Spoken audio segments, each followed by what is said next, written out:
Assalamu alaikum wa rahmatullahi. Welcome here Al Madar, and here we are going to talk about not wasting one's deeds after this month, after this blessed month of Ramadan. So we're coming near to the end of Ramadan.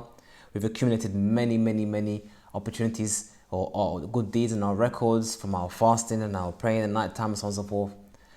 And it's important for us to reflect on that, not in boast, but in I would say gratitude to Allah for facilitating and allowing you to fulfill these good deeds, and not, you could say, repay that those good deeds, that gratitude for those good deeds, with returning to one's sins. And this is how we can actually undo a Ramadan we've already done. So imagine all the good deeds you've done this whole month, and then after all of these good deeds you've accumulated, you go and nullify that with ma'asi, with sins.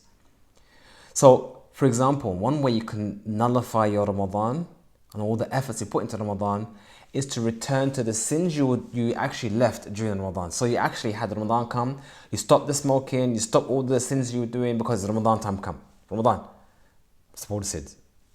Now Ramadan is gone, are you gonna open up the sins again? If you do so, effectively you are undoing all that you had done during Ramadan. And you've almost made out as if Ramadan is just some kind of ritual you do when you get time, and otherwise you just continue as normal. And this is not the way of a believer. A believer seeks and strives to improve himself all the time in all that he does, and seeks to come out with every situation better than he went in. Another example of nullifying one's deeds, we've read Quran throughout Ramadan. One thing we can do is not active on the Quran. So we've read the Quran, we tried to contemplate the Quran, and then as a result of that, we end up doing the opposite. Or worse than that, we end up speaking foulness with the same tongue we've read the Quran. I mean, if I had my hand and I had najis on my hand, najis, and I was going to pick up the Quran, I would say, A'udhu Billah, Astaghfirullah. Why would I need to clean off my hand? Why even attempt to go and touch the Mus'haf? So how about recitation of the Quran, saying the words of Allah, speaking the words of Allah, and when we're not reciting the Quran, we're speaking foulness and evil. Our tongue should be a reflection of the same, not the same, but of the same righteousness of recitation of the Quran.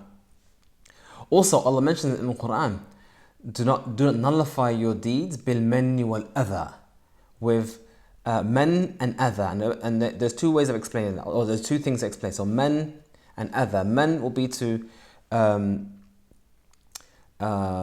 use your previous favors as leverage to get further favors. So you did something nice to someone, and now that I've done these good things for this person, now I come to them and say, can you help me with this thing here, because I did help you there.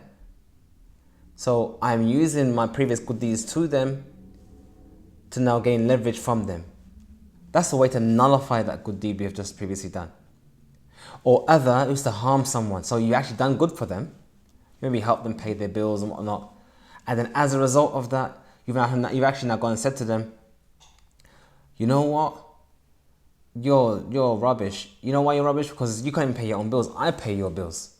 So now you're using your good deeds to put them down further. So Allah said, don't nullify your good deeds with mannu al-adha, with using your good deeds as leverage, or by using your previous good deeds to harm the person you tried to help out. That's another way to nullify one's good deeds. And another way is to just not have the good deeds in the first place. I lost opportunity. I've given you money, you had it for 2 months, and you did nothing with it. Lost opportunity. Rather than doing trade, doing business, and gaining profit, you did nothing with it. This is an example of letting your good deeds go to waste. And then last example, the good deeds would be the opportunity. You could have had a good deed and you didn't do it.